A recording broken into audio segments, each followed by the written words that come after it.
Please subscribe and don't forget to press the bell icon to get notified whenever we upload a new video.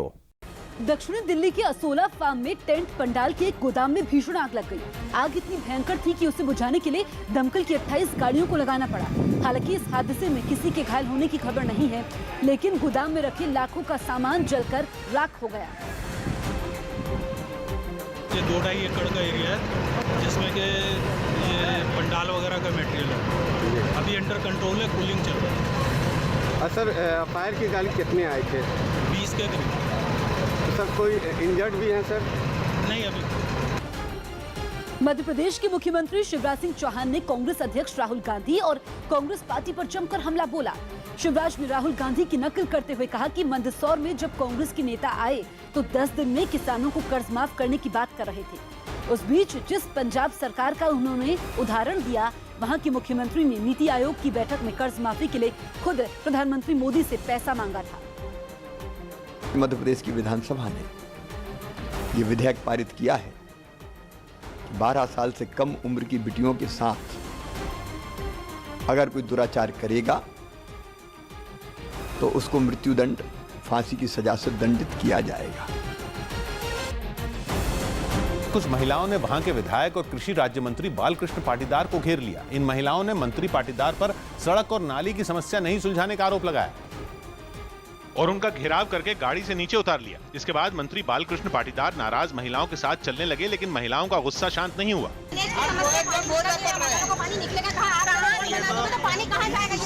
इस दौरान गुस्साई महिलाओं के बीच घिरे मंत्री बालकृष्ण पाटीदार ने उन्हें समझाने की कोशिश की और उनसे अपने दफ्तर में आकर मिलने को कहा, लेकिन महीनों से खराब सड़क और नाली की समस्या से जूझ रही महिलाओं ने उन पर सवालों की बौछार कर दी और आरोप लगाया कि नगर पालिका के अधिकारियों से लेकर नेताओं तक कोई भी उनकी दिक्कतों पर कार्रवाई नहीं कर रहा।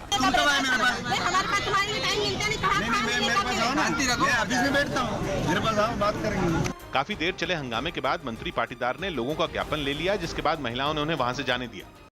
गाजियाबाद में एक ट्रक से सरकारी अनाज से भरे 500 से ज्यादा बोरे बरामद किए गए। यूपी में गाजियाबाद जिले के मोदीनगर में एक अवैध गोदाम में छापेमारी के दौरान एक ट्रक से सरकारी अनाज से भरे 500 से ज्यादा बोरे बरामद किए गए। बिहार की नवादा में जोरदार बारिश के बाद लोगों को गर्मी से राहत तो मिली, लेकिन सरकारी अस्पताल समेत कई जगहों पर पानी भर जाने से लोगों की मुश्किलें भी बढ़ गई। यूपी में फतेहपुर जिले की बिंदकी में ट्रांसफार्मर में आग लगने की वजह से एक ट्रैक्टर समेत वहां रखे कई कूड़ेदान समेत लाखों का सामान जलकर राख हो गया। बिहार की राजधानी पटना के दुल्हन बाजार इलाके में एक महिला और उसकी बेटी की संदिग्ध हालत में मौत के बाद पुलिस मामले की तहकीकात में जुट गई। राजस्थान के कोटा में कुछ छात्र एक टीचर पर पैसे मांगने और उन्हें फेल करने का आरोप लगाकर एक टंकी पर चढ़ गए और करीब 1 घंटे बाद समझाए जाने पर नीचे उतरे। राजस्थान के भीलवाड़ा में कलेक्ट्रेट ऑफिस के बाहर 4 दिन से धरना दे रहे रेप पीड़ित और उसके परिवार ने आरोपियों पर कार्रवाई न होने पर भूख हड़ताल की चेतावनी दी। राजस्थान के चूरू में कांग्रेस के मेरा बूथ मेरा गौरव सम्मेलन में 2 नेताओं के समर्थक आपस में भिड़ गए, जिसमें जमकर लात घूंसे से हमला किया गया। झारखंड के लातेहार में पुलिस ने नशे के अवैध कारोबार में जुटे एक व्यापारी की फैक्ट्री पर छापा मारकर बड़ी मात्रा में अफीम और दूसरा सामान जब्त कर लिया। राजस्थान के कोटा में निजी बिजली कंपनी के अधिकारियों को विधायक संदीप शर्मा मुस्कुराने का अंजाम भुगतने की धमकी देने लगे। विधायक ने ये धमकी तब दी जब बिजली व्यवस्था में सुधार के लिए कोटा के सांसद ने बिजली कंपनी के अधिकारियों के साथ बैठक की, जिसमें विधायक संदीप शर्मा भी शामिल हुए, जो बैठक के समय ही अधिकारियों पर बुरी तरह से बरस पड़े। मुस्कुराना तो जानते नहीं हो, अभी वो हाल कर देंगे, भूल जाओगे। विधायक ने कंपनी के दफ्तरों में ताला लगाने की धमकी भी दी। जो तो ऑफिस खोल रखे हैं ना, इनमें ताले लगा के वापस कलकत्ता चल जाओगे, या आखिरी अल्टीमेटम सुन लेना। पार्षद नरेंद्र हाडा एक कदम आगे निकले और भरी बैठक में अधिकारियों को गाली तक देने लगे। अधिकारियों के साथ पार्षद और विधायक ने ये बर्ताव सांसद ओम बिरला की मौजूदगी में किया, जिन्होंने बिजली कंपनी पर काम करने के बजाय अंधाधुंध कमाई करने का आरोप लगाया। उपभोक्ताओं से लूट मचाओ और धन कमाने के लाओ, ये मकसद सरकार का नहीं था।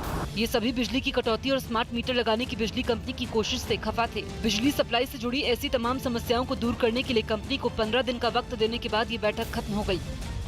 मुंबई में वडाला के एंटॉप हिल इलाके के कुछ लोग जमीन धंसने की वजह से मलबे में दबी गाड़ियों को देखने लगे। इन लोगों ने आरोप लगाया कि भारी बारिश के बीच इमारत के लिए नींव खोदे जाने की वजह से वहां जमीन धंस गई। जिसकी वजह से वहां खड़ी कई गाड़ियां मलबे में दब गईं। आसपास के लोगों के मुताबिक सुबह लगभग 4 बजे अचानक भारी बारिश के बाद पार्किंग की जमीन धंसने लगी। 100 फीट नीचे जमीन के नीचे ये नींव पड़ना शुरू हुई थी।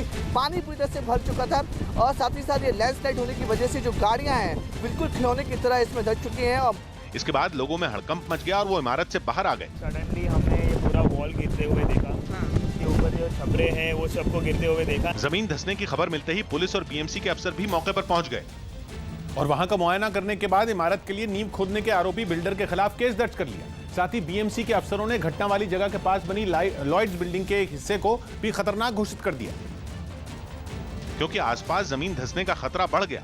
कुछ दीवारों पर दरारें भी दिखाई दी, जिसके बाद लोग डर के मारे अपने फ्लैट से बाहर निकल आए। डीविंग पूरा खाली करा दिया है यहाँ पे और ये पता नहीं और कितना डैमेज होएगा। अपने मकान को खतरे में देख लोगों का गुस्सा फूट पड़ा और उन्होंने बिल्डर और बीएमसी की मिलीभगत को हादसे की वजह बता दिया। इसका स्ट्रक्चर ऑडिट अभी भी मैंने उसको ऑफिसर को पूछा, बोले अभी चल रहा है, हुआ नहीं है। जब हुआ नहीं तो आपने काम करने की परमिशन कैसे दी? बताया जा रहा है कि जिस इमारत को बनाने के लिए 100 फीट गहरी नींव खोदी जा रही थी, उस पर अभी कोर्ट में केस चल रहा है, लेकिन फैसला आने से पहले ही खुदाई होने से आसपास की दर्जनों इमारतें खतरे में पड़ गईं। राजस्थान के सीकर में नेशनल हाईवे 52 पर धूं कर चलते हुए एक गाड़ी पर कुछ लोग धूल फेंकने लगे। आरोपी की गाड़ी के ड्राइवर ने पहले अपनी गाड़ी से एक मोटरसाइकिल को टक्कर मारी, फिर उसे करीब 2 किलोमीटर तक अपने साथ घसीट ले गया। लेकिन आग लग जाने के बाद ड्राइवर ने गाड़ी को सड़क के किनारे खड़ा कर दिया, जिस पर लोग धूल फेंकने लगे ताकि आग बुझ जाए। हालांकि इससे कोई फायदा नहीं हुआ। गाड़ी में लगी आग और ज्यादा तेज हो गई। गाड़ी के आगे के पहिए के नीचे एक मोटरसाइकिल फंसी थी, जिससे आग की लपट निकल रही थी। बताया जा रहा है कि टक्कर के बाद इस मोटरसाइकिल को गाड़ी दूर तक घसीट ले गई, जिससे सड़क पर भी निशान पड़ गए। हालांकि हादसे में किसी की जान नहीं गई, लेकिन इस आग में गाड़ी के साथ मोटरसाइकिल भी जल गई।